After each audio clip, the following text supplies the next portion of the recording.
Assalamualaikum warahmatullahi wabarakatuh.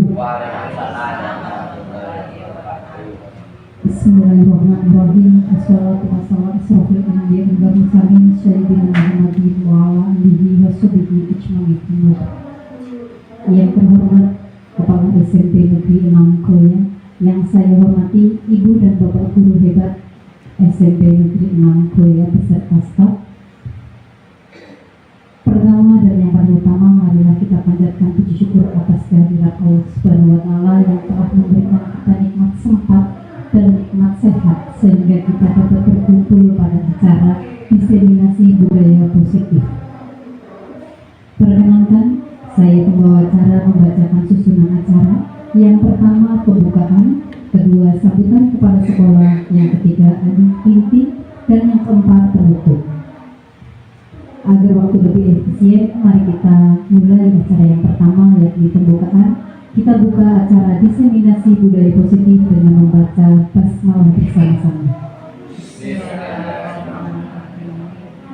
Acara yang kedua, sambutan kepala sekolah, dalam hal ini diwakili oleh wakil kepala sekolah kepada Bapak Sugianto SPD MPD. Persilakan.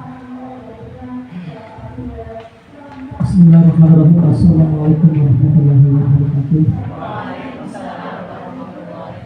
Bismillahirrahmanirrahim. Alhamdulillahirrahmanirrahim. Wabihi nasta'inu ala umurti wa ala alihi wa sahbihi. Rabbi shrah li sadri wa yassir li amri wahlul 'uqdatam min lisani yafqahu qawli. Asyhadu an la ilaha illallah wa asyhadu anna Muhammadan rasulullah. Yang terhormat Ibu Kepala Sekolah Raya, Bapak dan Ibu Guru serta staf karyawan sekolah yang saya hormati dan saya muliakan.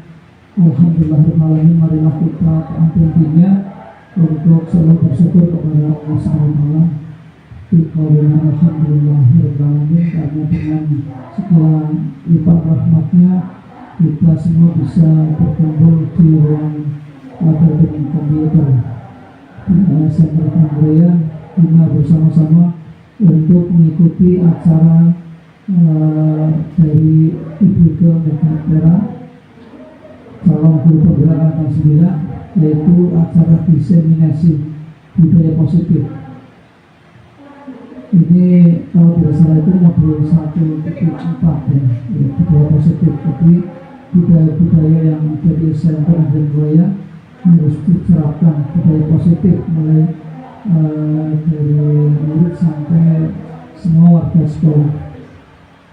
Bapak Ibu yang saya hormati, monggo nanti acara ini diikuti dengan baik dan mohon untuk bisa diambil hikmahnya, artinya yang positif nanti bisa diterapkan di sekolah SMP ini agar tercipta suasana SMP di Kroya yang pembelajaran itu berdialog pada murid, sekolah yang ramah anak, sekolah yang nyaman dan aman bagi seluruh warga SMP Negeri 6 Kroya. Dan kepada beliau Ibu itu Negara, semangat selalu untuk melaksanakan kegiatan ini. Saya yakin teman-teman mampu, dan saya yakin juga rekan-rekan yang under 50 years ya, yang di bawah 50 tahun, saya yakin mampu sekali, sehingga besok kalau ada pendaftaran monggo lah untuk mendaftar. Yang angkatan 11, tapi untuk angkatan 11 informasinya itu untuk Jawa Tengah tidak ada kuota. Iya, ini hanya untuk luar Jawa. Jadi kemungkinan besok angkatan berikutnya ada untuk kuota Jawa Tengah. Dan mudah-mudahan yang tadi saya sampaikan, teman-teman yang kurang dari 50 tahun atau maksimal 50 tahun monggo untuk bisa ikut, bukan untuk semata-mata image yang sudah beredar, yang sudah viral itu kan. Kalau guru penggerak kudunya dari kepala sekolah, kalau pengawas itu bukan wajib. Kalau untuk guru penggerak orang dari kepala sekolah itu ada. tidak merawat pengawas juga terjadi. Yang penting adalah ilmunya sangat luar biasa. Mudah-mudahan regulasi terkait dengan guru penggerak ini mudah-mudahan tetap bergulir, tetap berlangsung meskipun nanti ketika tahun 2024 Mas Nadiem itu diganti, itu ya tetap berlanjut. Namun kalau Mas Nadiem nanti 2024 diganti, saya yakin kebijakannya lain, akan lain seperti kurikulum-kurikulum yang sebelumnya itu di sini baru mau paham sudah diganti lagi. Ya, jadi mudah-mudahan kegiatan guru penggerak ini bisa berlangsung, karena dengan adanya guru penggerak semua guru di Indonesia itu dapat mengalami transformasi guru, karena transformasi guru itu suatu fondasi untuk merubah Indonesia maju sesuai dengan tema HUT PGRI yang ke-78, transformasi guru mewujudkan Indonesia maju. Jadi kalau gurunya orang belum berubah, ya Indonesia tidak akan berubah seperti itu. Jadi monggo dengan ikhlas ya, kita untuk berubah, artinya berubah yang lebih positif. Sing mau awan yang mengatakan kasih, yang tadinya sudah gagal masuk ke kelasnya 20 menit atau 15 menit setelah bel, ya ketika bel berbunyi ya maksimal sekali 5 menit dan masuk ke kelas, karena ada instruksi dari DPR kemarin ketika saya mengikuti rapat dengan DPR kunjungan kerja di SMP 1 Kroya. Sekolah wajib meminimalisir kekosongan di kelas, karena dengan kosongnya kelas itu akan bisa sekali mengakibatkan hal-hal yang negatif. Sebagai contoh kemarin yang sudah terjadi di daerah lain itu meskipun itu terjadi di luar sekolah, namun kalau anak-anak kosong harusnya belajar tidak ada yang ngawasi, itu sangat rentan sekali. Jadi kemarin ya banyak contoh di wilayah kita.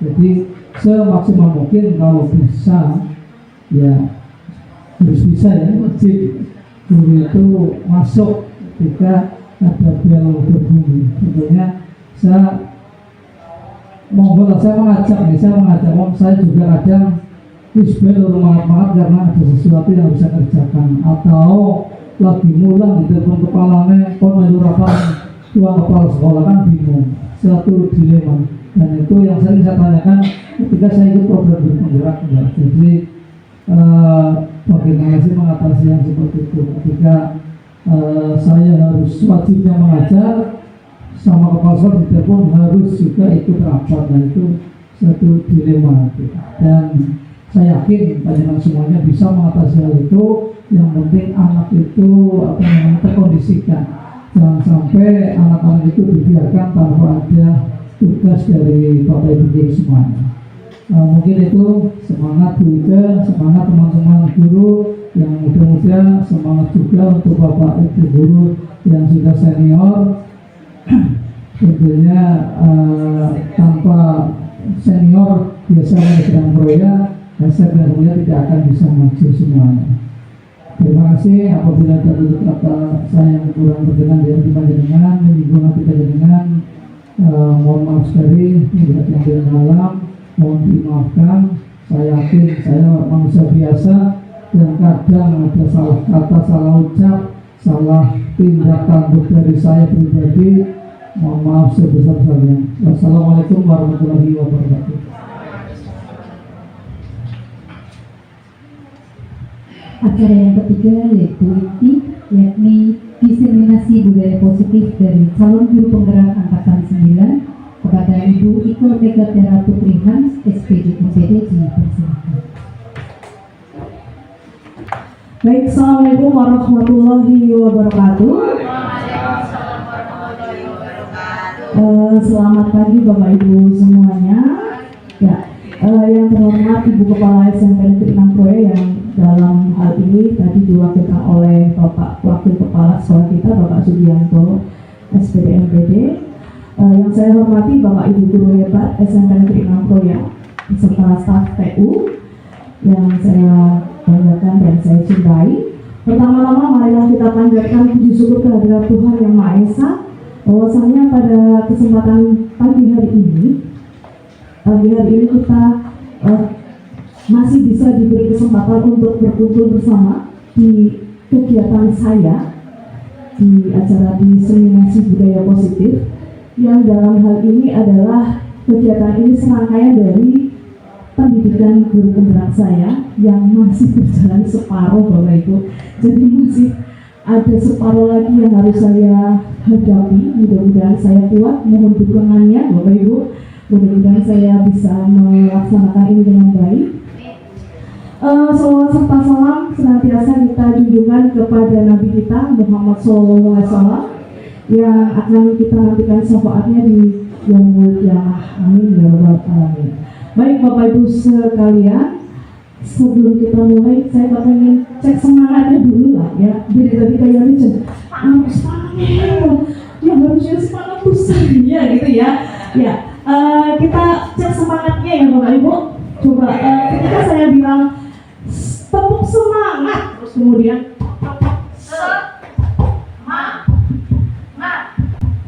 semangat gitu ya. Semangatnya coba. Berdiri boleh, yuk kita coba biar lebih rileks ya. Baik, 1, 2, 3, tepuk semangat. Semangat. Untuk kita semuanya. Nah, ya lebih rileks ya. Baik, langsung saja ke kegiatan kami, yaitu diseminasi budaya positif.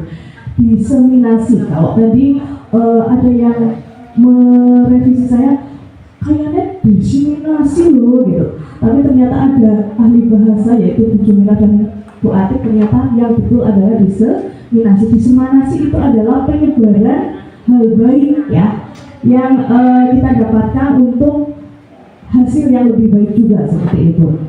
Ya, diseminasi positif ini adalah bentuk dari aksi nyata saya di modul 1.4 yang akan berakhir di tanggal 30 nanti, jadi hanya 2 hari saja ya.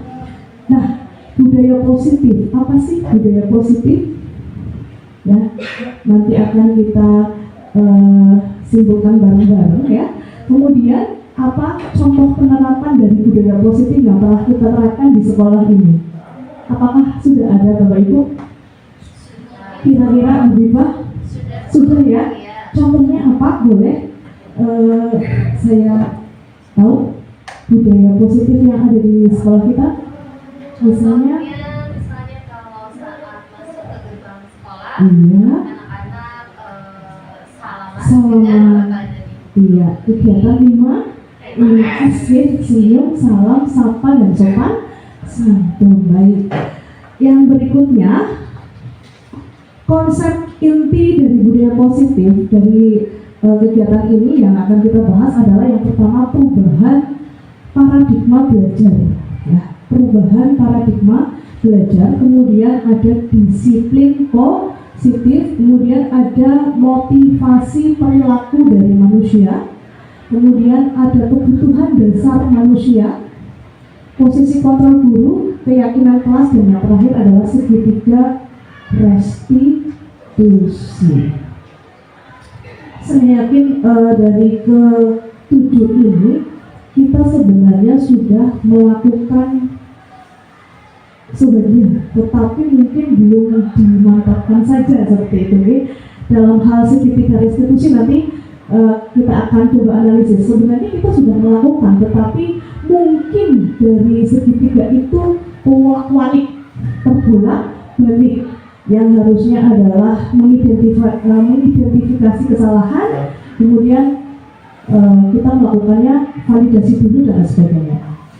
Selanjutnya, budaya positif adalah nilai-nilai atau kebiasaan di sekolah yang berpihak pada peserta didik. Nih, garis bawah, yang berpihak pada peserta didik agar mereka dapat berkembang menjadi pribadi yang kritis, penuh hormat, dan bertanggung jawab. Ya. Sekali lagi saya garis bawahi, yang berpihak pada peserta didik, gitu ya. Kemudian yang pertama tadi ada perubahan paradigma baru. Ya, paradigma baru di sini adalah pembelajaran yang dirancang berdasarkan prinsip pembelajaran berdiferensiasi. Ada yang sudah tahu berdiferensiasi itu yang seperti apa? Pembelajaran berdiferensiasi, berbeda-beda. Wah, luar biasa, yang baru saja PPG ya.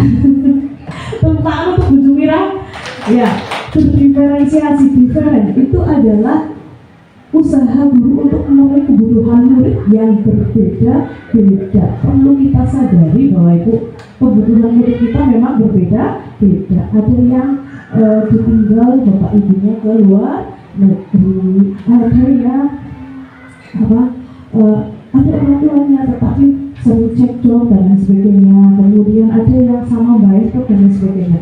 Nah, itu kan berbeda-beda karakter anaknya. Jadi kita harus memberikan pembelajaran juga sesuai dengan karakter murid kita, seperti itu. Yang muaranya adalah profil pelajar Pancasila. Muaranya adalah profil pelajar Pancasila. Yang pertama, beriman dan bertakwa kepada Tuhan, terus berkebinekaan global, gotong royong, kreatif, bernalar kritis, dan mandiri. Muaranya ini, ya. Lanjut. Nah, ini saya minta tolong Pak Sabila ya sama Bu Jumira. Sekuat-kuatnya gimana caranya itu dipegang sekuat tenaga. Kemudian Bu Jumira berusaha untuk membuka kepalan tangan tersebut. Boleh merayu, boleh dipaksa, boleh gimana caranya biar tangan tersebut bisa terbuka. Silakan, boleh. Sekuat tenaga ya. Oh iya, harus gitu ya. Coba. Ini pakai lagi. Bisa loh. Bisa. Sekuat. Sakit banget. Baik, tepuk tangan untuk mereka ya. Iya, maksa, saking maksanya ya. Padahal sebenarnya seperti ini Bapak Ibu. Pada dasarnya, kalau kita tidak berkehendak untuk berbuat sesuatu, mau sebesar apapun orang memaksa, itu sebenarnya tidak akan bisa. Ya, kalau tidak ada keinginan dari diri kita sendiri. Kalau itu memang bisa, berarti saking maksanya gitu ya. Tapi sebenarnya gini, ayolah, nanti kita akan sotomi. Ya, kalau paksa dirinya tidak berkehendak, kalau nggak kepengen, ya nggak akan bisa gitu. Berarti kesimpulannya apa? Di sini kesimpulannya, nah, sekuat tenaga ini ya, secara kertas, kemudian membujuk, mengancam, menghardik, menyuap, ya, dan apapun itu kalau, nah ini kesimpulan dari itu, ya. Teori kontrol, kaitannya dengan teori kontrol, bahwa guru bisa mengontrol siswa. Kira-kira bisa nggak? Bisa nggak? Bisa. Oke, nanti kita simpulkan bareng-bareng. Kemudian ilusi bahwa guru semua penguatan positif efektif dan bermanfaat. Kemudian yang ketiga, kritik dan membuat orang merasa bersalah itu dapat menguatkan karakter dan kepribadian. Gimana ini? Kaitannya dengan tadi. Nanti kita simpulkan bareng-bareng ya, nanti akan ditemukan. Kemudian ilusi bahwa orang dewasa memiliki hak untuk memaksa. Kira-kira ini gimana?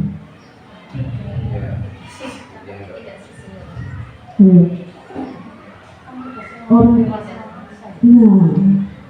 ya, ilusi bahwa orang dewasa memiliki hak untuk memaksa. Oke, selanjutnya dulu. Nah, ini yang perlu kita luruskan, Bapak Ibu. Ya.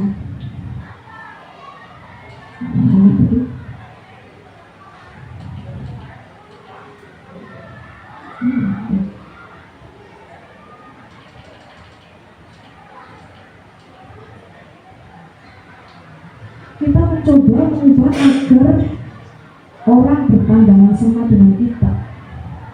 Harusnya kita yang berusaha untuk memahami pandangan orang lain tentang dunia plus hati. Kemudian yang harusnya dilakukan yang mana ini? Yang mana kira-kira? Contohnya ya, iya kan? Iya. kita yang harusnya berusaha Untuk memahami pandangan orang lain tentang dunia. Sebenarnya ini hanya masalah kata-kata saja sih, ya.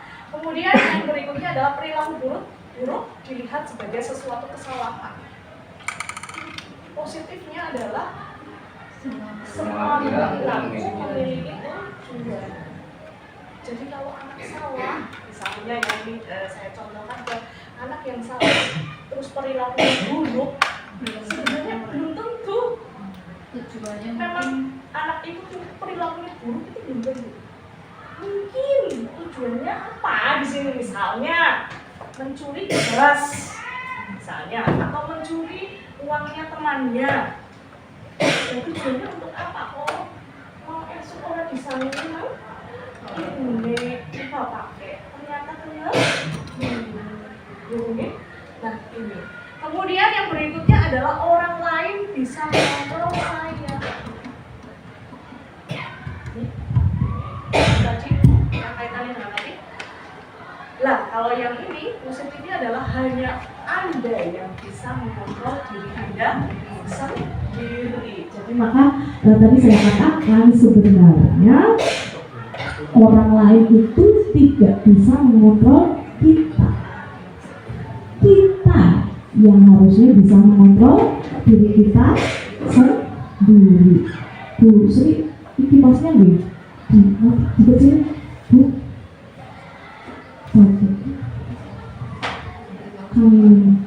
Gitu ya. Sampai di sini apakah bisa dipahami Bapak Ibu? Kita sama-sama belajar, saya juga sedang belajar. Kemudian yang berikutnya adalah saya bisa mengontrol orang lain. Nah, sebenarnya Anda itu tidak bisa mengontrol orang lain, kebalikannya tadi. Karena orang lain itu punya kendali, gitu. Punya kendali atas dirinya sendiri. Ya. Kemudian yang berikutnya adalah pemaksaan ada pada saat rujukan gagal.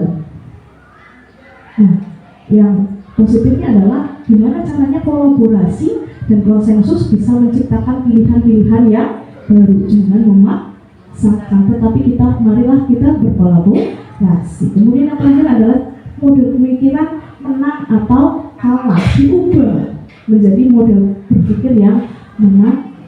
Ini teori kontrol, Bapak Ibu. Ya, teori kontrol. Kemudian yang berikutnya jam 8 kurang 10 menit. iya. Disiplin positif. Disiplin itu berasal dari kata disiplina. Disiplina yang berarti belajar. Ya, belajar. Yang namanya belajar berarti di situ ada proses. Kalau sudah ada proses berarti ada waktu. dan usaha, tidak mak berhitung ijik-ijik gitu ya kalau bahasanya sini, ijik-ijik tidak gitu. Nah, belajar. Nah, disiplin di sini mengacu disiplin diri yang memiliki tanggung jawab terhadap apa yang dilakukannya berdasarkan nilai-nilai yang diyakininya. Jadi harapannya anak-anak bisa disiplin dari dirinya sendiri, muncul dari dirinya sendiri. Ya, kesadaran yang disebut dengan motivasi intrinsik. Nanti ini berkaitan sampai belakang ya. Kemudian yang berikutnya, disiplin positif merupakan salah satu cara penerapan disiplin untuk bertujuan menumbuhkan kesadaran. Nah ini baru saja kesadaran serta memberdayakan peserta didik tanpa imbalan, penghargaan atau reward, ancaman atau hukuman. Jadi motivasinya atau mindsetnya itu diubah. Oh sih misalnya mau berangkat sekolah biar dipuji sama wali kelasnya misalnya, itu tidak seperti itu lagi, tapi memang sadar, oh aku gak boleh terlambat, memang sudah seperti ini kewajibannya dan lain sebagainya, seperti itu. Oke, kemudian, nah ini tugas kita sebagai pendidik adalah menciptakan peserta didik yang mempunyai disiplin diri sehingga mereka berperilaku mengacu pada nilai-nilai kebajikan universal dan memiliki motivasi intrinsik. Motivasi intrinsik dalam perubahan perilaku ke arah yang lebih baik. Nah, motivasi intrinsik, terkait dengan motivasi intrinsik ini ada motivasi perilaku dari manusia. Jadi motivasi perilaku manusia itu ada 3 Bapak Ibu, sesuai dengan yang saya pelajari itu ada 3. Yang pertama, untuk menghindari ketidaknyamanan atau hukuman. Ya. Kemudian yang kedua itu adalah untuk mendapatkan imbalan atau penghargaan dari orang lain. Nah, yang ketiga ini untuk menjadi orang yang mereka inginkan, maksudnya diri mereka inginkan gitu ya, dan menghargai diri sendiri dengan nilai-nilai yang mereka percaya. Dari ketiga ini hanya 2 nih yang masuk ke dalam motivasi ekstrinsik ya, ekstrinsik. Nah, ini yang diharapkan bisa diterapkan di sekolah. Gimana caranya kita membuat mereka menjadi mereka yang diinginkan mereka gitu ya, kemudian bisa menghargai diri sendiri dengan nilai-nilai yang dipercaya. Motivasi intrinsik. Nah, berikutnya hampir sama dengan Pak Bianto kemarin ya. Jadi kita flashback lagi karena materinya juga sama gitu. Didukung oleh penghargaan. Kalau dulu kita berpikir bahwa penghargaan itu akan memotivasi anak didik kita biar lebih semangat gitu.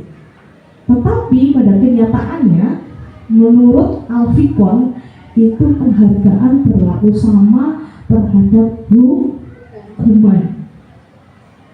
Jadi aku yang dari kurang setuju, tapi ya gimana pun ya ini harus baik gitu ya, harus sesuai dengan ini. Tapi kayaknya kalau misalnya sesekali kita memberi penghargaan juga nggak apa-apa juga ya. Tapi kalau menurut Alfikon itu penghargaan berlaku sama dengan hukuman. Kenapa? Karena nantinya, nah ini ada pengaruh jangka pendek dan jangka panjang. Kemudian penghargaan bersifat tidak efektif. Nah ini merusak hubungan. Misalnya saya beri contoh Farel kelas 9D gitu. Coba tepuk tangan buat Farel. Padahal mungkin ada yang nggak suka dengan Farel. Apa ini sih? Gitu. Nah, ini menurut Alfikon penghargaan itu merusak hubungan. Kemudian penghargaan mengurangi ketepatan. Kemudian menurunkan kualitas bagi orang yang memang aslinya berkualitas gitu ya, karena kayak mani betul aku lah gitu. Mani kayak akhirnya kualitas dari yang lainnya akan menurun. Kemudian mematikan kreativitas, ini hampir sama dengan kualitas gitu, okay? Kemudian penghargaan menghukum dan mengurangi motivasi intrinsik. Karena apa? Karena tujuannya atau motivasinya sudah yang lain-lain, bukan dari diri kita sendiri, seperti itu. Nah, ini boleh saya dibantu untuk menjawab pertanyaan tersebut? Nah ini kaitannya dengan perbedaan hukuman dan konsekuensi. Hukuman dan konsekuensi. Kalau misalnya mencatat 100 kali dalam buku kalimat, saya tidak akan terlambat lagi karena terlambat, misalnya karena terlambat sekolah. Ini kira-kira hukuman atau konsekuensi? Hukuman. Ya. Sekali ya. Apa? Gimana Pak Karya? Yang bisa yang menjadikan hukuman kan 100 kali. Iya, 100 kali. Ya, 100 kalinya ya. 100. Dan sebenarnya apa Pak, apa lagi yang menjadikan itu sebagai sebuah hukuman? Apa ya? Ketika di situ ada Semacam pemaksaan. iya, pemaksaan. Jadi kalau misalnya ada kesepakatan itu masuknya kemana? Diberi pemahaman. Konsekuensi. Diberi pemahaman yang jelas, diberi pemahaman Betul hukum sekali. supaya anak yang bersangkutan menyadari bahwa itu salah. Betul. Dia itu disuruh konsekuensi atau komitmen. Saya tidak akan terulang lagi. Betul. Menurut saya bukan hukuman. Iya. Kedepan ya.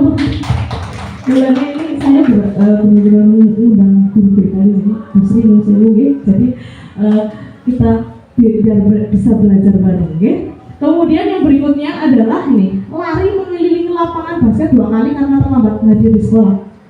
Tergantung lagi dengan tadi ya yang Pak Tarli sampaikan. Nah, kalau semacam ini berarti masih hukuman, ya kan? Nah, murid diminta untuk push up 15 kali karena tidak menggunakan masker di sekolah. Ya, hukuman juga. Selanjutnya, menggantikan kertas tugas teman yang telah dicoret-coret. Keren sekali ya. Kemudian, membersihkan tumpahan air di meja karena tersenggol pada saat belajar. Konsekuensi. Kemudian murid disuruh mengenakan sepatu seharian ya, karena tidak memakai sepatu hitam. Hukuman ini sering saya lakukan. Jadi, aduh, ini ya namanya proses belajar yang seperti ini. Jadi kalau kita flashback, saya itu ternyata sering sekali melakukan hal-hal yang sebenarnya tidak harus saya lakukan gitu. Makanya di sini ternyata jebulannya gitu ya, jebulannya gitu. Berikutnya adalah lari mengelilingi lapangan basket 2 kali karena terlambat 10 menit untuk pelajaran PJOK. Berarti kalau pelajaran PJOK itu biasanya kan sudah ada kesepakatan nih Pak Sabil. Kalau nanti sebelum kita pro depan pro belakang, semuanya harus pemanasan dulu, stretching dulu, lari dulu. Berarti itu konsekuensi. Sampai di sini bisa dipahami Bapak Ibu, berusaha untuk memahami sama dengan saya. Nah, inilah perbedaan hukuman dan konsekuensi.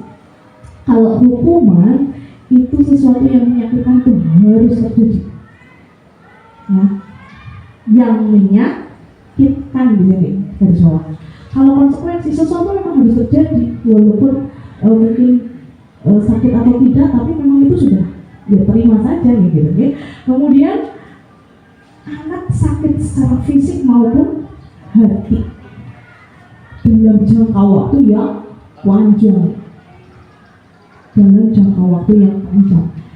Kalau konsekuensi saya merasa tidak nyaman dalam jangka waktu yang pendek.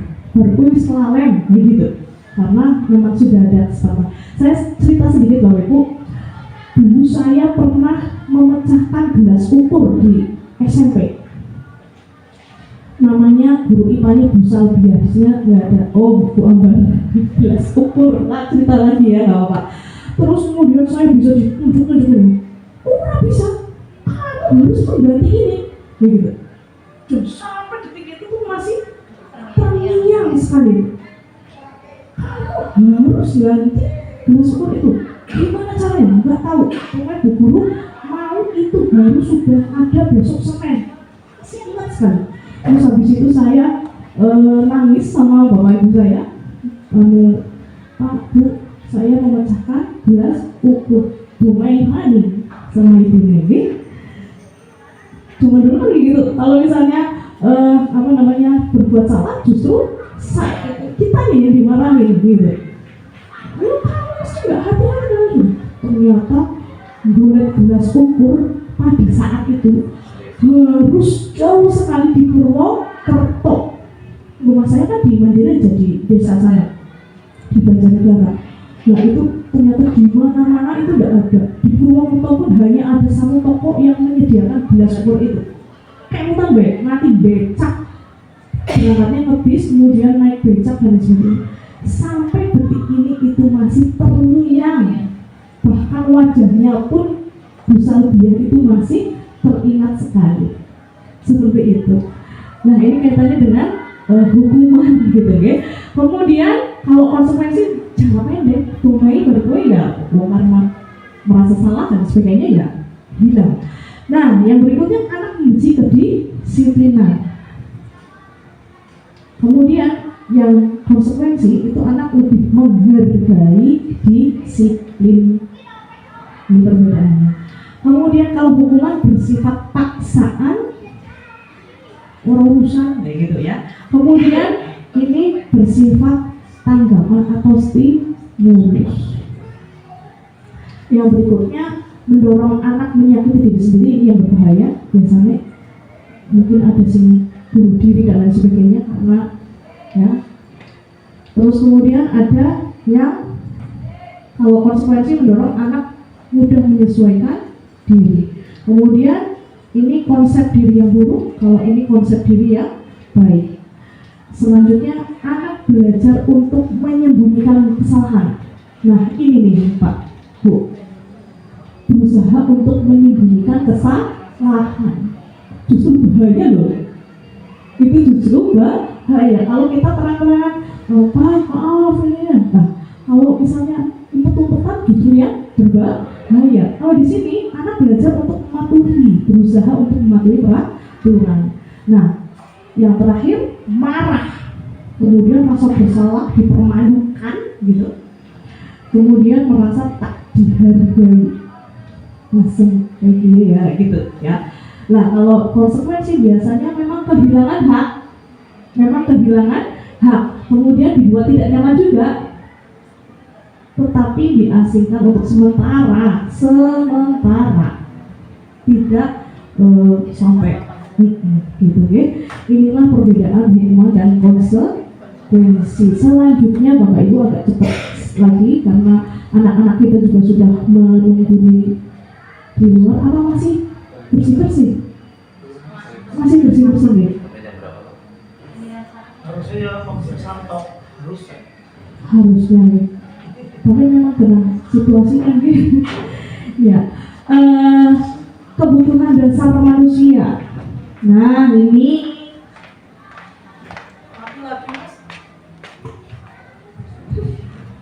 kita pakai kebutuhan dasar manusia.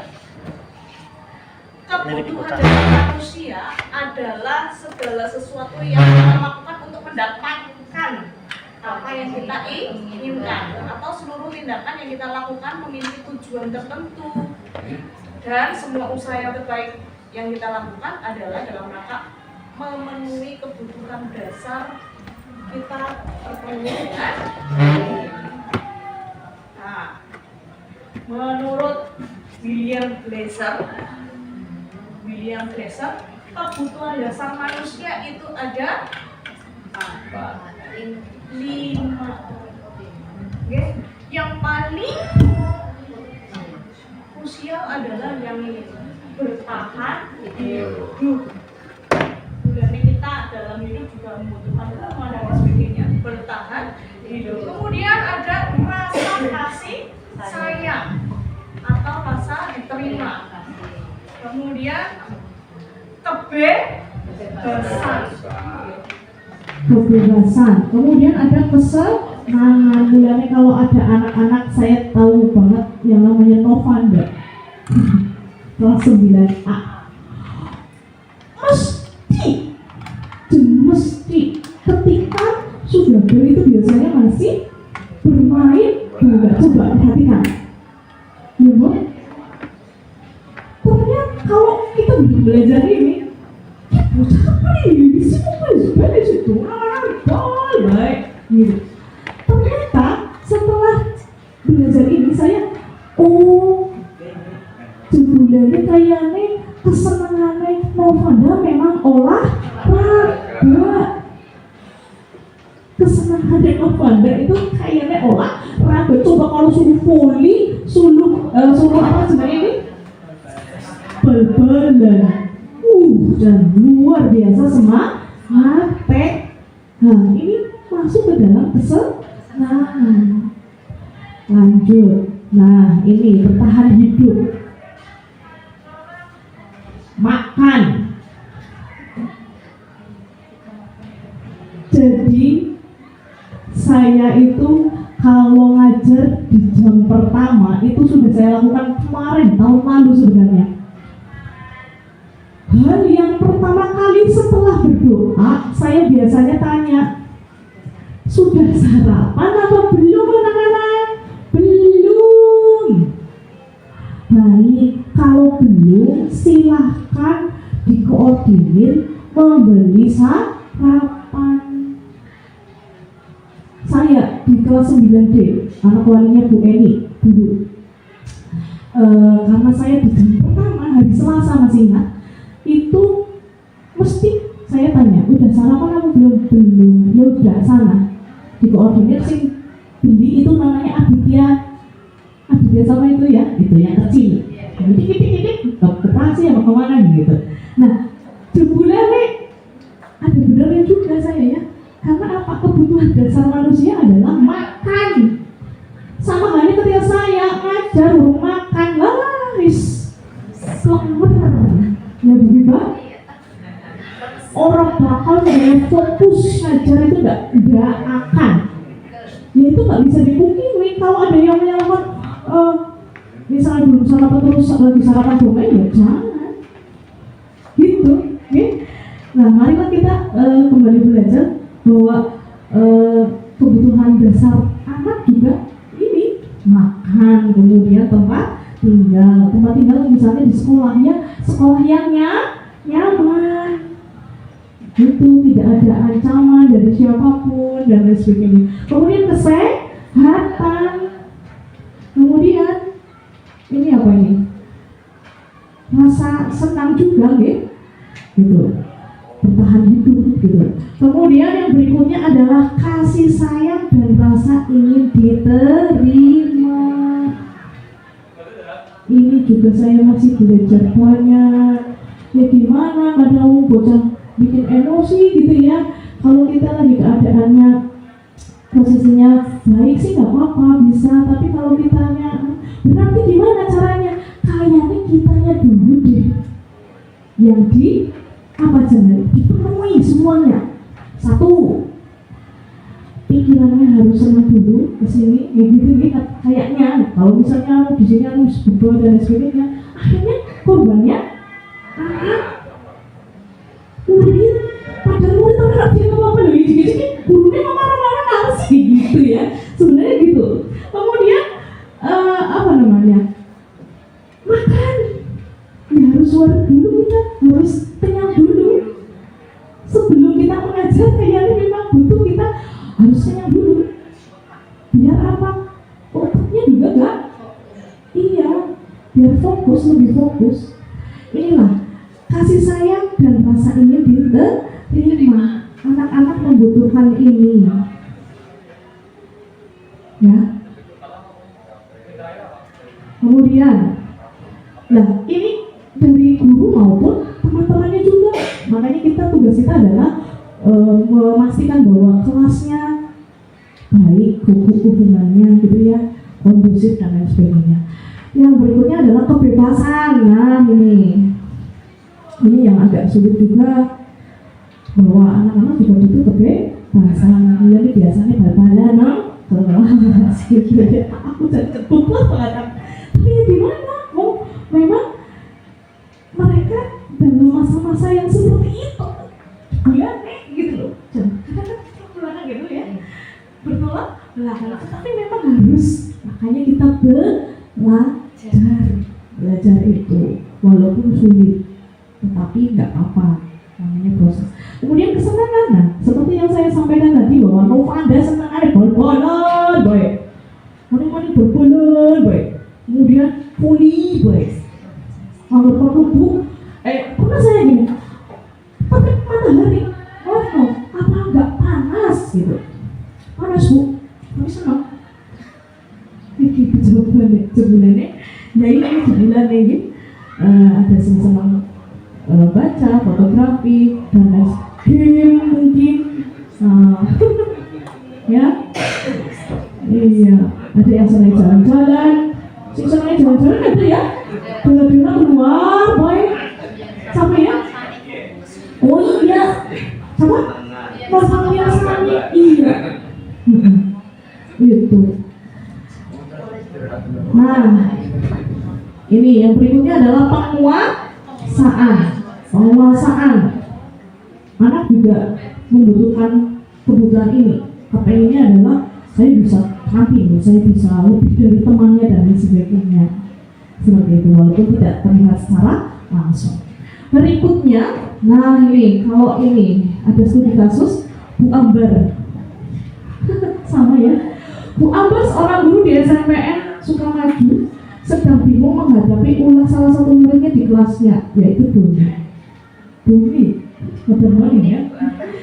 Kemudian beberapa anak telah datang padanya dan mengeluhkan bahwa Doni seringkali meminta bekal makanan siang pada mereka dengan paksa. Jika Anda menghadapi situasi tersebut seperti Bu Ambar, apa yang Anda lakukan?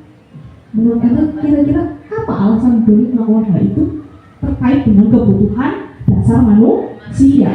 Coba apa?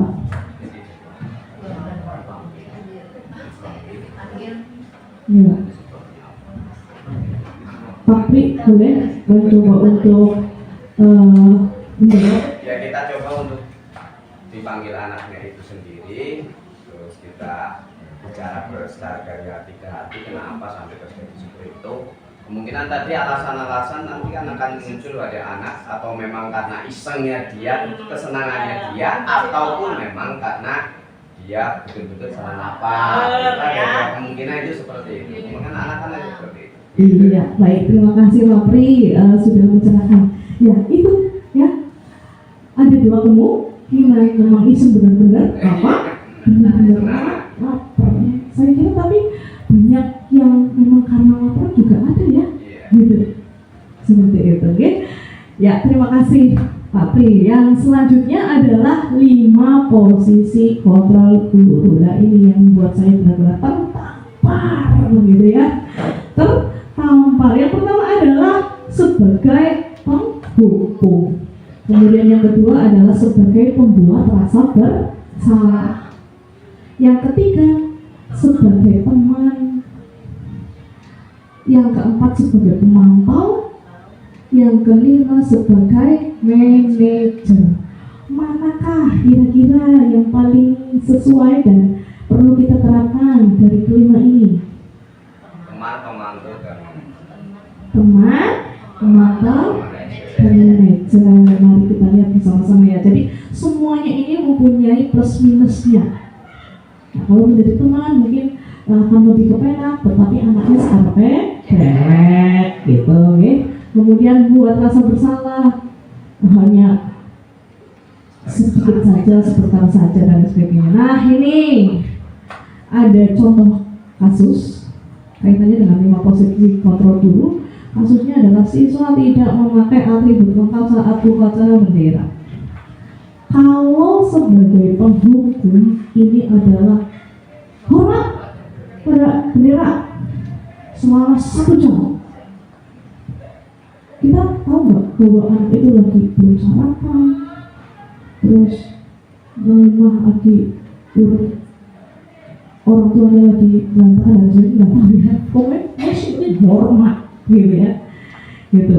Ini kalau sebagai penghukum. Kemudian yang kedua adalah sebagai pembuat rasa bersalah. Biasanya adalah mereka berkata-kata, berapa kali sih ibu harus mengingatkan kamu begitu? Kamu selalu membuat kecewa begitu. Biasanya dengan ada yang halus gitu ya, dengan yang halus, dengan memelas seperti itu. Gitu. Kemudian yang berikutnya adalah sebagai teman. Ini lebih relax nih, misalnya, ayo dong ikuti aturan sekolah, tolong buat ibu kali ini saja. Ya sudah, lain kali jangan buat seperti ini lagi ya, oke? Gitu. Lalu sebagai teman. Selanjutnya sebagai pemantau ini. Pemantau, karena pemantau biasanya adalah ini, kamu sudah melanggar peraturan sekolah, seolah-olah mereka tahu gitu ya. Kemudian kamu tahu konsekuensinya enggak? Nah, setelah itu kamu beri atributnya ya, dan jangan diulangi lagi.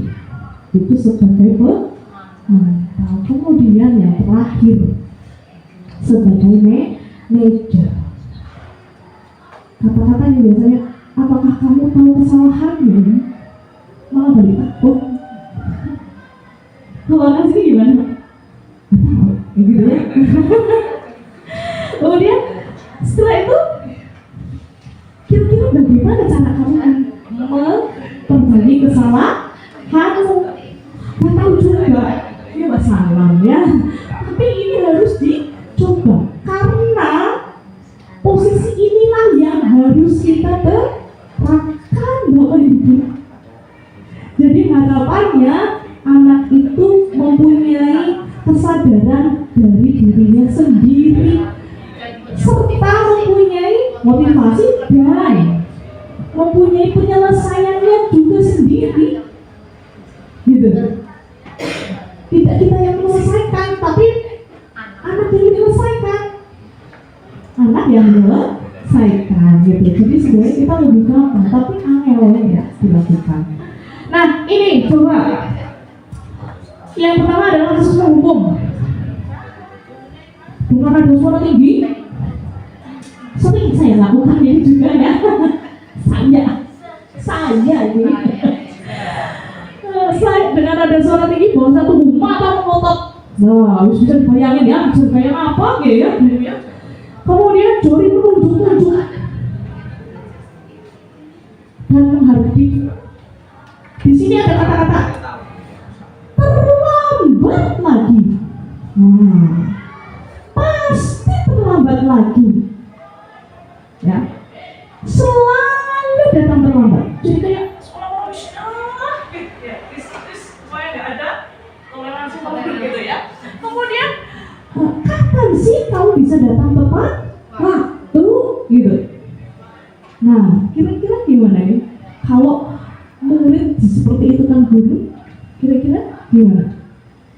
Nah ini kemungkinan anak akan marah dan mendendam dan bersifat agresif. Bisa jadi setelah kembali duduk, murid itu akan mencoret-coret bukunya dan meja tulisnya. Lebih buruk lagi, sepulang sekolah murid melihat motor atau mobil bapak ibu guru akan menggoreskan sulit guru kiki. Nah gitu, karena marah sekali, dendam gitu. Ini kalau guru sebagai penghukum. Jadi jebulan ini selama ini saya lakukan ini seperti itu. Akhirnya, mari kita belajar ya. walaupun angel banget gitu ya. Kemudian yang berikutnya adalah membuat rasa bersalah. Ini beda dengan nada memelas, halus, sedih, bahasa tubuh yang lusuh gitu ya kepada anak. Nah ini, kamu ini bagaimana ya, gitu. Kamu kan sudah berjanji dengan ibu tidak akan terlambat lagi. Kamu kenapa senang sekali mengecewakan ibu? Ibu benar-benar kecewa sekali. Bahkan biasanya di sini anak saya itu sudah ditegur dengan kepala sekolah, gitu. Ayolah, kayak gitu. Biasanya seperti itu ya. Nah, hasilnya seperti apa? Murid akan merasa bersalah, ya, bersalah telah mengecewakan gurunya. Kemudian murid akan merasa gagal. Ini jadi nada-nada murid yang tadi ya, tapi lebih halus gitu. Kemudian emosi akan tertanam rapat di dalam. Kemudian menahan perasaan. Ini bisa menumpahkan amarahnya, tapi walaupun dengan cara negatif gitu ya. Kemudian bisa meletus. Ini yang bahaya kan, ini tiba-tiba bisa meletus. Walaupun kalau yang menghukum itu langsung, kalau ini mungkin akan biasa saja, tapi tiba-tiba akan gitu. Bahaya itu. Kemudian yang berikutnya adalah sebagai teman. Nah ini, ayolah gitu ya, dan lain sebagainya. Sepertinya sudah. Kemudian selanjutnya pemantau. Ini sudah tahu kan kita mulai jam berapa gitu. Kamu terlambat 15 menit. Buat guru merasa sudah tahu gitu ya. Nah, hasilnya apa? Murid akan memahami konsekuensi yang dijalankan. Kemudian guru tidak menunjukkan emosi yang berlebihan. Ini kalau memantau.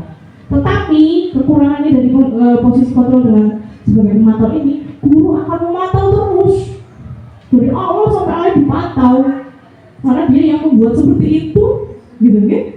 Nah, beda dengan ini yang paling ideal sebagai manajer. Nih, ada suara halus, bahasa tubuh tidak kaku, rileks, mendekat ke murid. Adik, apakah kamu mengetahui jam berapa sekolah dimulai? Tahu Pak, kalau ini pasti tahu bocah, tahu jam 7. Iya, jadi kamu terlambat.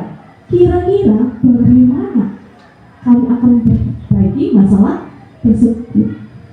Nah, nanti yang memikirkan itu anak, justru bukan kita gitu ya, walaupun kita sebenarnya sudah tahu jawabannya gitu. Kemudian adalah nih, saya bisa menanyakan teman, Pak, tanya ke teman, kemudian untuk mengejar tugas yang ketinggalan. Baik, itu bisa dilakukan. Apakah besok kamu akan mengulanginya lagi gitu?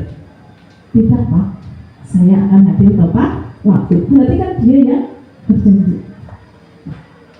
Ini ya, baik, saya menghargai usaha kamu. Ini sebagai manajer yang paling ideal. Nah ini sebagai teman. Kalau ini kamu tidak akan mendapatkan nilai jika kamu tidak pemantau ya Pak. Ya intinya kalau pemantau itu guru merasa semua tahu gitu, sok tahu gitu ya. Kemudian yang ini, saya kecewa sekali sama kamu. Iya, membuat rasa bersalah. Kemudian ini ada kata-kata tidak pernah. Nah, tidak pernah benar melakukannya sebagai penghukum. Nah ini manajer.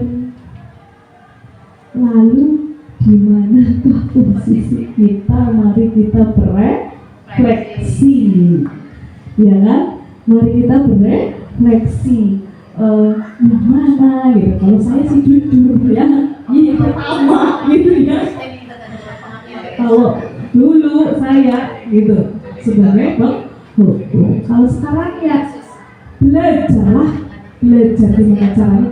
Oh, jadi cerita sedikit. Kemarin pas piket saya, nggak tahu Bu Winda tahu nggak? Ada anak yang tidak memakai hasduk perempuan. Saya berusaha ini, ceritanya aku udah mempelajari ini, terus mempraktekkan. Dan ternyata di dalam berhasil karena anaknya memang mandiri itu, gitu ya. Kamu tahu nggak kalau hari Jumat itu memakai pramuka lengkap? Tahu Bu? Kira-kira kenapa kamu melakukan hal tersebut? Lupa Bu. Kesalahan apa gimana ya? Oh ya udah. Lah, gimana caranya kamu memperbaiki ini atau menyelesaikan ini gimana? Yang lainnya dari sekian ratus anak itu sudah memakai hardju, kamu tidak sendiri. Kira-kira gimana? Ya, gimana ya Bu? Gimana ya? Kalau saya beli boleh? Ya monggo, terserah kamu membawa uang lebih atau tidak. Kalau tidak ya nggak usah, nggak apa-apa. Gitu saya gitu. Terus kemudian saya bawa uang lebih kok Bu. Sebentar ya, saya beli dulu ke koperasi. Kayak gitu, rampung. Wih, sebulan nih. Semudah itu. Ya, daripada ibu saya memang juga gampang, gitu ya. Nah, gimana kan? Nah, silahkan jawab di dalam hati masing-masing dari Bapak Ibu guru semua. Oke, baik. Nah ini. Ya, Ibu dan Bapak guru hebat. Dalam penerapan disiplin positif restitusi, salah satu program yang dikembangkan adalah 5 posisi kontrol. 5 posisi kontrol dalam restitusi adalah proses perjalanan seorang pendidik agar dapat mengenali dirinya. Pada video kali ini, kita akan membahas tentang 5 posisi kontrol yang dikembangkan oleh Diane Dawson dan contoh penerapannya.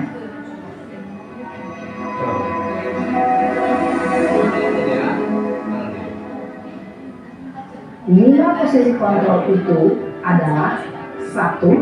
Posisi penghukum. 2. Posisi pembuat merasa bersalah. 3. Posisi teman. 4. Posisi pemantau atau monitor. Dan 5. Posisi manajer. Untuk lebih memahami kelima posisi tersebut, mari kita saksikan kasus Naren yang terlambat hadir 20 menit di sekolah dan melihat bagaimana kelima posisi kontrol dalam menghadapi masalah tersebut. Ini Pak dalam posisi tentang hukum Bapak Ibu. Kalau dalam posisi Pak?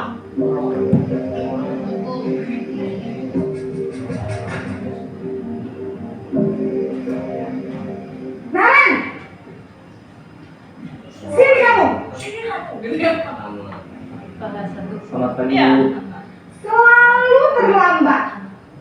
Kamu deh, pasti terlambat. Maaf Bu, saya Apa? Apa coba? Alasan kamu apa lagi? Kapan sih kamu tidak terlambat? Malas sekali ya kamu jadi anak. saya Dasar pemalas. Jadi selalu Gak kapok-kapok sih kamu.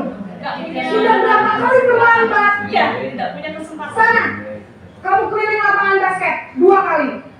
kenapa saya harus ke lapangan basket Bu? Kenapa? Kamu melawan ibu. Nah, akhirnya Berani-beraninya jawab. Sudah terlambat, masih berani jawab pula. Sekarang, keliling lapangan basket 5 kali sekalian. Biar kapok. Cepat. Pergi sana ke lapangan basket. Posisi penghukum biasanya berbicara dengan nada tinggi, menghardik, menunjuk-nunjuk, menyakiti, dan menyindir. Hukuman bisa berupa fisik maupun psikis. Ibu dan Bapak guru hebat, dampak yang terjadi pada murid ketika guru berada pada posisi penghukum adalah murid cenderung akan memberontak, bahkan menyimpan dendam.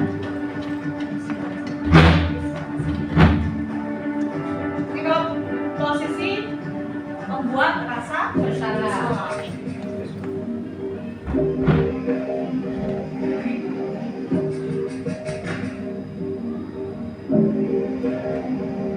Naren!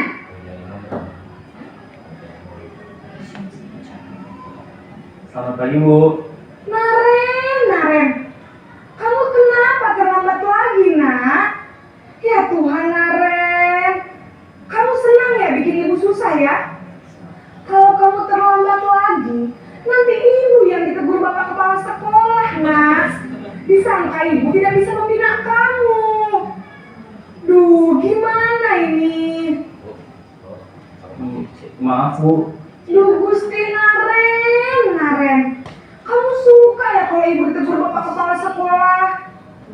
Terus, sekarang ibu harus tulis apa yang di buku absen? Ini kamu sudah sering terlambat loh. Ibu harus apa coba? Maaf Bu. Maaf sekali. Ya sudah, lain kali jangan bikin ibu susah lagi ya nak ya. Ibu tidak akan kuat lagi kalau kamu begini terus. Bisa jantungan kalau ibu tegur bapak kepala sekolah. Sana cepat kelas. Maaf ya Bu. Maaf sekali. Posisi pembuat rasa bersalah berbicara dengan nada tenang, cenderung lembut.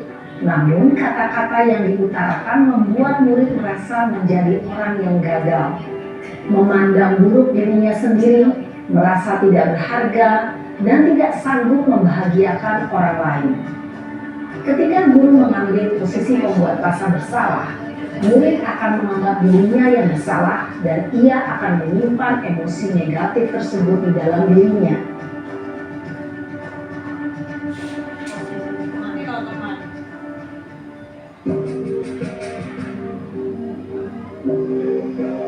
Sebenarnya tujuannya sama nih, caranya aja yang berbeda gitu. Naren!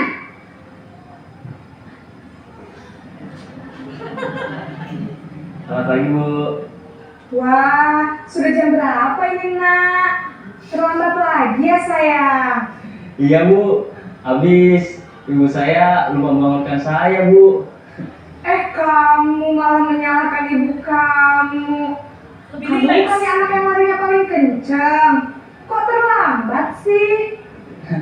Iya Bu. Saya memang terlambat bangun tadi. Jadi biarpun saya larinya tetap gak sih Bu. Ya sudah sana. Manggil. Panggilannya lebih kencang lagi ya. Biar gak terlambat lagi. Bikin seneng ibu. Demi ibu. Bisa kan? Bisa lah Bu. Ya sudah sana masuk kelas. Ibu beresin urusan absen kamu. Kamu ini ada-ada saja. Dalam posisi teman, guru berbicara dengan nada suara ramah, akrab, cenderung bersenda gurau untuk menjaga suasana tetap santai. Murid akan merasa senang, aman, dan akrab dengan guru. Identitas yang tercipta adalah identitas sukses atau berhasil. Namun, perlu diingat, karena ini masih dorongan eksternal, maka ada faktor ketergantungan dari murid kepada orang tertentu.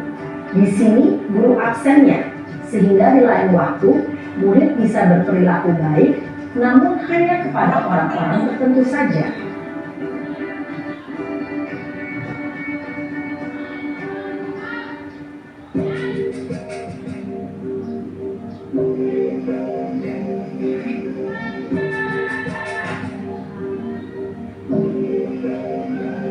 Naren!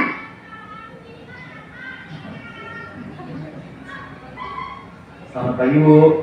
Naren, apa peraturan sekolah kita tentang jam berapa kita harus masuk sekolah, nak?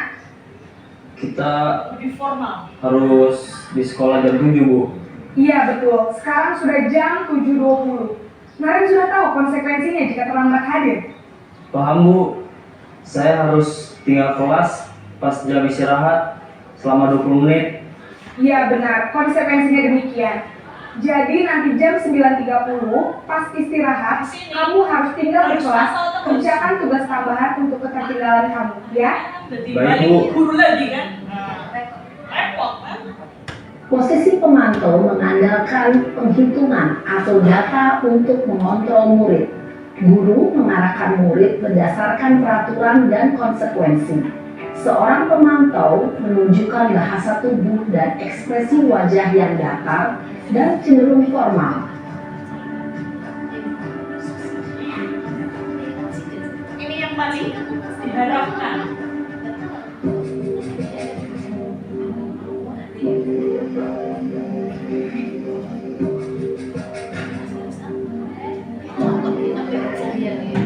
Naren!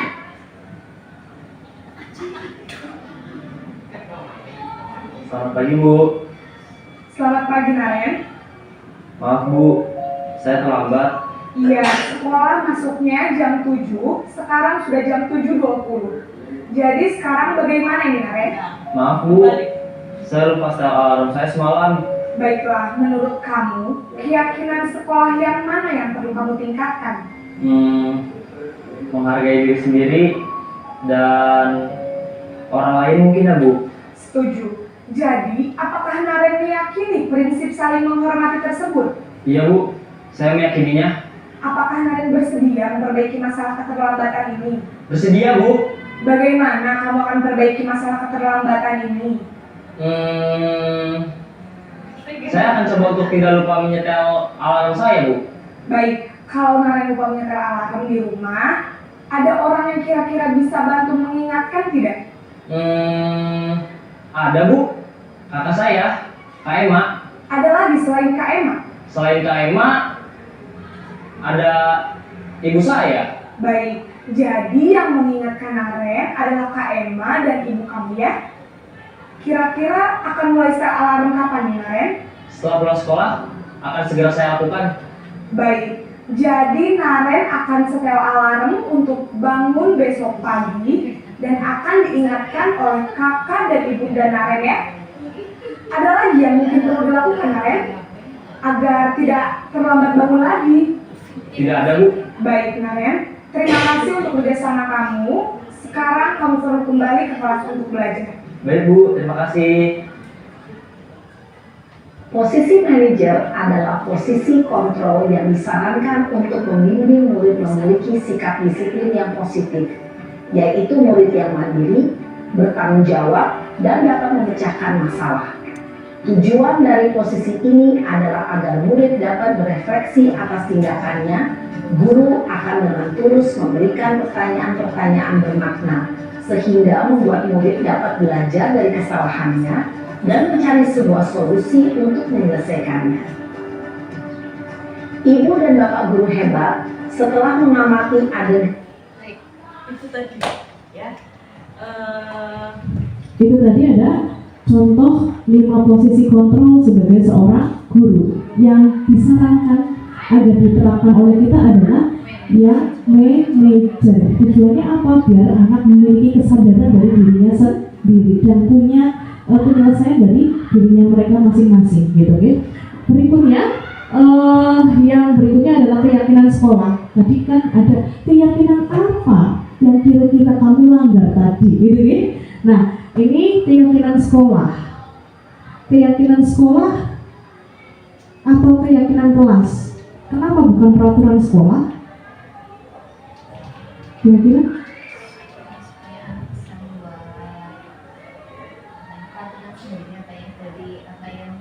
Dari apa yang dilakukan. Yang membuat anak nyaman kira-kira Apa? Berarti di situ ada apa juga? Kesepakatannya. Ya. Bedanya adalah di sini kalau keyakinan kelas atau keyakinan sekolah itu ada kesepakatan. Kalau peraturan kelas ya memang itu sudah jadi aturan gitu. Nah ini yang sekarang memang agak sedikit rancu karena setiap sekolah kan punya aturan, tetapi mungkin kita bisa membuat keyakinan ini di dalam kelas, ya kan? Di dalam kelas. Nah selanjutnya, kenapa harus keyakinan? Nah ini untuk mendukung motivasi intrinsik. Kemudian kembali ke nilai-nilai atau keyakinan yang menggerakkan seseorang dibandingkan dari serangkaian peraturan-peraturan yang ada. Tetapi memang setiap sekolah pasti ada peraturan. Makanya gimana caranya keyakinan ini tetap bisa dilakukan walaupun di dalam kelas, gitu deh. Nah, bisa lebih semangat dan lain sebagainya. Lanjut. Nah, ini ciri-cirinya dari keyakinan kelas itu ya, bersifat lebih abstrak dari peraturan, yang lebih rinci, konkret, misalnya harus mematuhi dan lain sebagainya. Berarti kalau keyakinan biasanya adalah disiplin, gitu kan? Lebih abstrak dan lebih universal gitu ya. Kemudian yang berikutnya keyakinan kelas berupa nah ini pernyataan yang universal dibuat dalam bentuk kalimat positif. Misalnya harus memakai masker. Berarti di situ ada apa? Biar apa sih? Masker itu kalau dalam COVID loh misalnya biar selamat. Berarti di situ ada keselamatan gitu. Ya, keyakinan kelas merupakan sesuatu yang diterapkan di lingkungan kelas tersebut. Kemudian pembuatan keyakinan kelas melibatkan. Nah ini yang membedakan dengan peraturan, melibatkan semua warga kelas melalui kegiatan curah pendapat. Yang terakhir, keyakinan kelas akan ditinjau dari waktu ke waktu, disesuaikan seperti itu. Nah ini, misalnya kalau peraturan itu selalu kembalikan buku ke tempatnya. Kalau keyakinan itu lebih kepada tanggung jawab.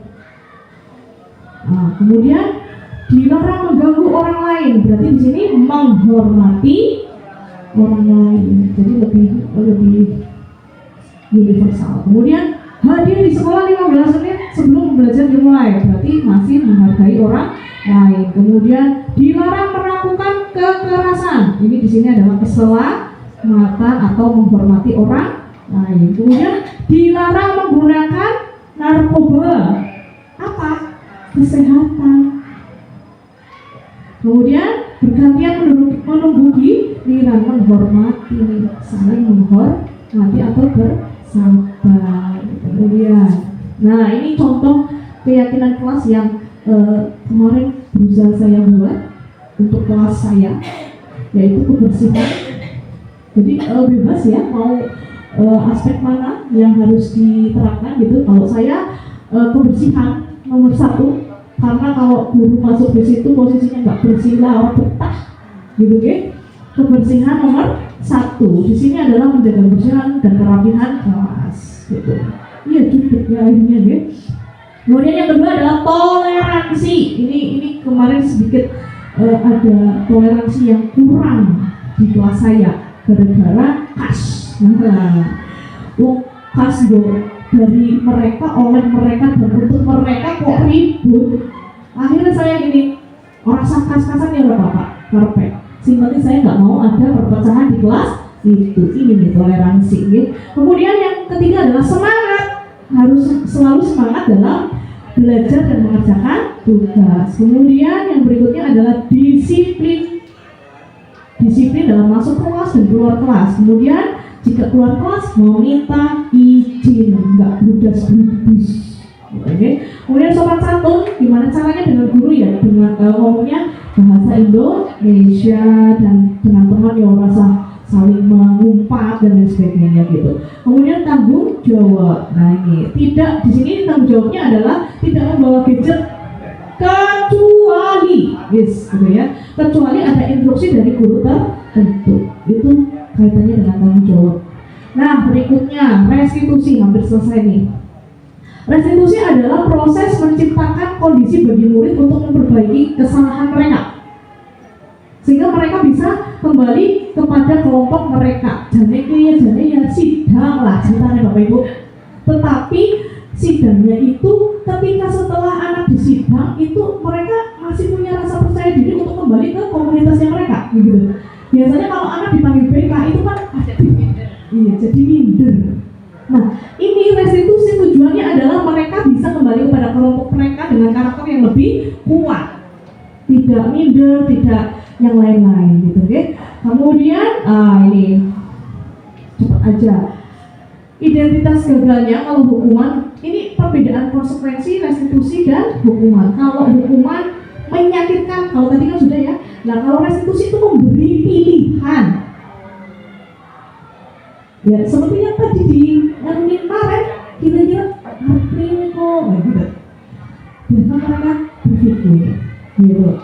Nah kalau ini tadi sudah, restitusinya adalah menguatkan untuk murid dalam jangka waktu yang panjang. Kemudian kalau hukuman ini korban mendapatkan keadilan, kalau konsekuensi korban bisa diabaikan, kalau ini mendapatkan ganti.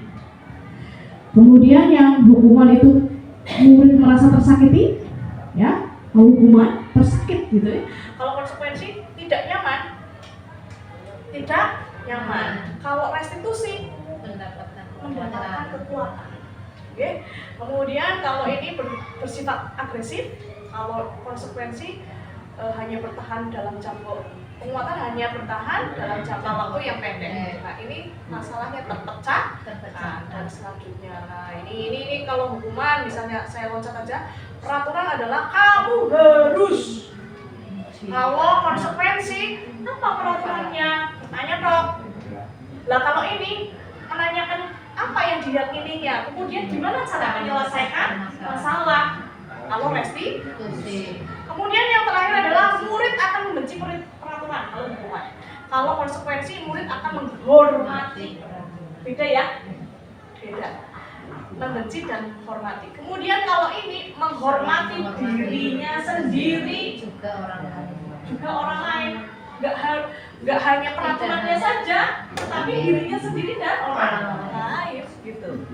Ya. Kemudian ini ciri-cirinya, ya, bukan untuk menebus kesalahan, tapi belajar dari kesalahan. Kemudian yang berikutnya adalah memperbaiki hubungan, ya. Kemudian sebuah tawaran, bukan paksaan.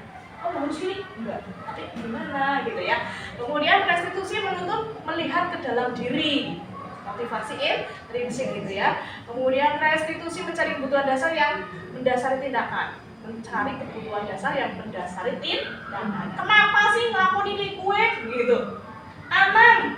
Kenapa kok bajunya selalu ke luar?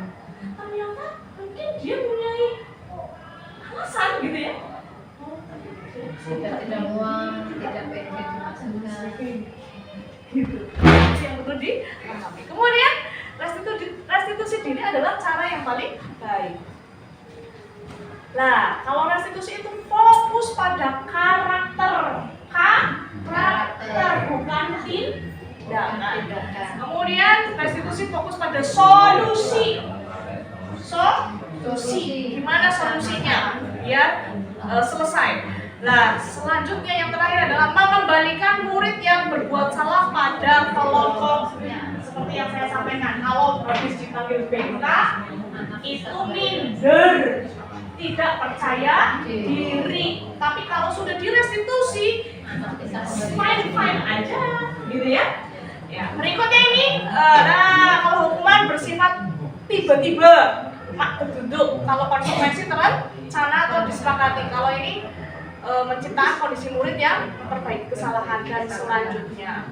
Kalau hukuman berupa hukuman fisik psikis, kalau konsekuensi tetap dibuat tidak nyaman, tapi hanya jangka waktu pendek. Kalau restitusi, kolaborasi antara guru dan murid. Nah, ini segitiga restitusi. Segitiga restitusi adalah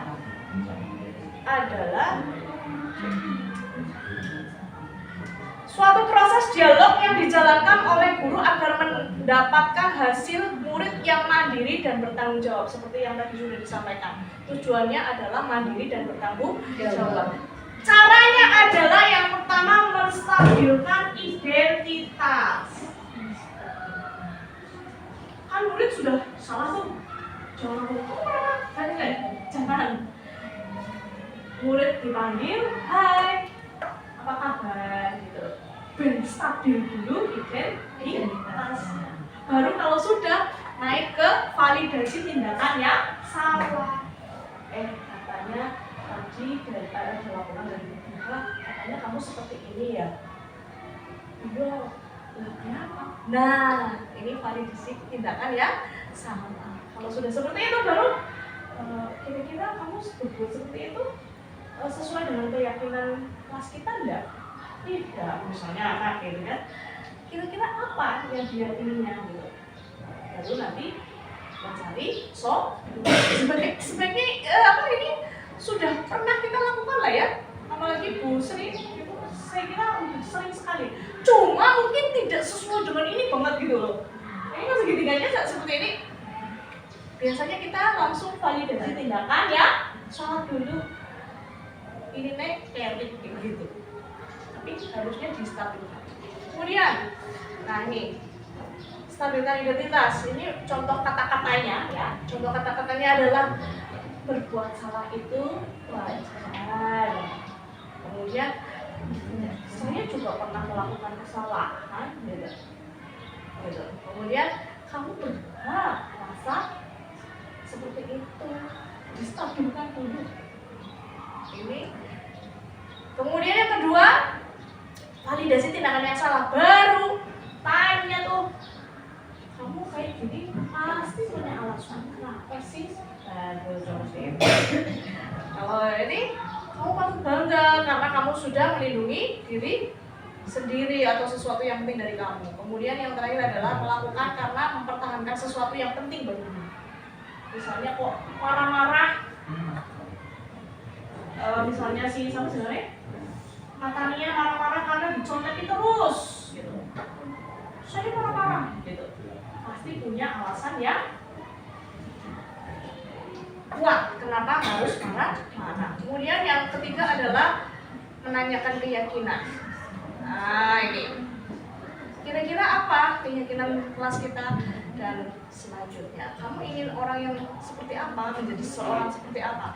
Ini selanjutnya contoh, habis itu selesai. Contoh restitusi.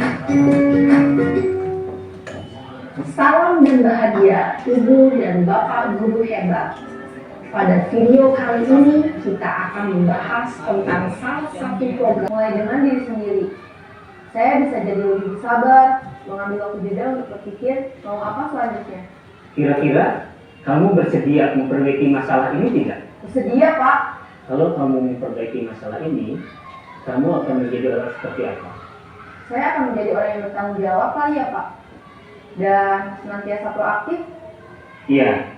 Menurut kamu, bagaimana rasanya menjadi orang seperti itu? Ya nyaman lah, bangga bisa bersabar dan menahan diri. Baiklah kalau begitu. Kita pikirkan bagaimana memperbaiki masalah ini. Nah, dan selesai. Ya, sudah sampai di penutup Bapak Ibu. Itu tadi diseminasi budaya positif yang saya sampaikan. Mudah-mudahan ini bermanfaat bagi Bapak Ibu semuanya dan terkhususnya untuk saya sendiri yang sedang belajar. Terima kasih sekali lagi untuk pramukhnya Bapak Ibu. Terima kasih untuk berkenan hadir di sini. Semoga Allah membalas Bapak Ibu semuanya. Terima kasih. Wassalamualaikum warahmatullahi wabarakatuh.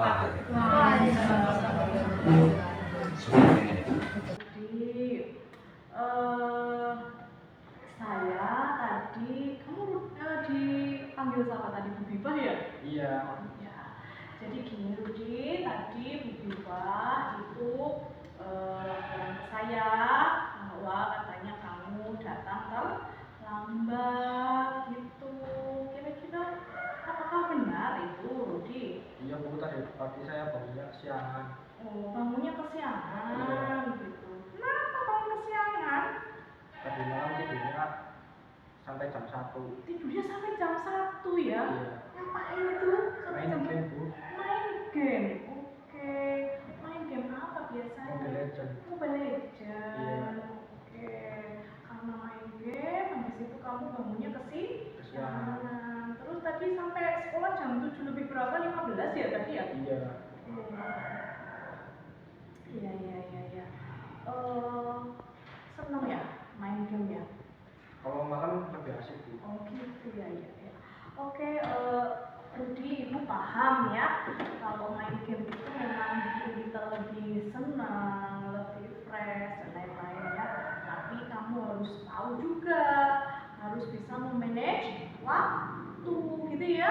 Walaupun kita main game, tapi kita nggak boleh mengesampingkan sekolah. Apakah boleh main game? Boleh ya, boleh, sangat-sangat boleh. Tetapi silakan diatur waktunya. Jangan sampai gara-gara main game malah terlambat. Kira-kira gimana ini kalau kayak gini? Menurut kamu ini sesuai dengan keyakinan sekolah kita atau tidak? Tidak Bu. Tidak ya. Iya. Karena sekolah kita mengharuskan berangkat sekolah jam berapa Rudi? Jam 7. Jam 7. Paham ya jam 7 ya? Oke, kalau kamu berangkat jam 7 lebih 15 ya berarti Terlambat.